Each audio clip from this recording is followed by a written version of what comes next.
Assalomu alaykum. Sizlar bilan o'zimizni O'zbekistonning GM mashinalarini ko'rib chiqamiz. Hadeb inomarkalarni test drive qilavermasdan Malibudan boshlaymiz.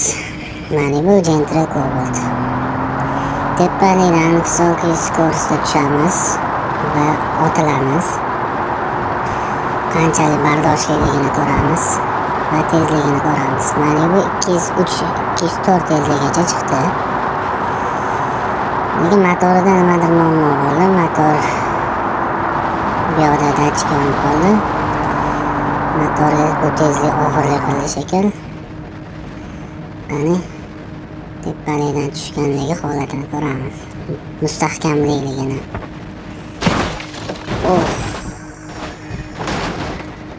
Почти sog' joyi qolmadi va yo'q bo'lib ketdi desak ham bo'ladi. Airbagga faqat sho'pur tomon otildimi deyman. Endi o'zimizni katta bolalarni Gentrasiga navbatni beramiz. Qani Gentrani ko'ramiz. Tezlik va mustahkamligini. Tak. To'rtta Braziliyadan o'tganda motorida muammo chiqdi. Motor ketdi. Menimcha hamma biladi, Gentra 15 ta 16 ta yegani uchun metan qo'yib olgan bo'lsa kerak bu Gentraga. Metan borligi uchun bunaqa skoroskga motor chidolmasa ketdi motor. O'zi tezlik bermayapti, motor ishdan chiqdi. Endi metan gaz motorga yetkazadi-yu. Ko'ramiz qanchalik uzoqlikka chidaydi va batligini bu ham tumshug'i bilan tushdi.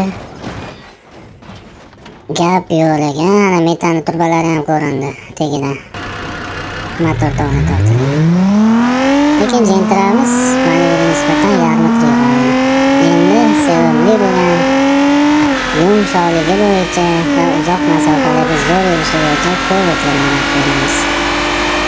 Sotilishi bo'yicha ham rekord o'rnatayotgan, Qozog'istonni ham sevib haydalayotgan, ayniqsa vohadagi hamyurtlarimiz maza qilib qatnashadi bunda. Odam tashadi, uzoq masofalarga mo'ljallangan. Gap yo'q, lekin motorda hech qanaqa muammo bo'lmadi buni. Bunaqa tezligi, bunaqa balandligi. Ko'ramiz otilishi va qanchalik mustahkamligini. Gentradan o'tdi, lekin Malibuga yetolmadi, Gentradan o'tdi. Qo'y.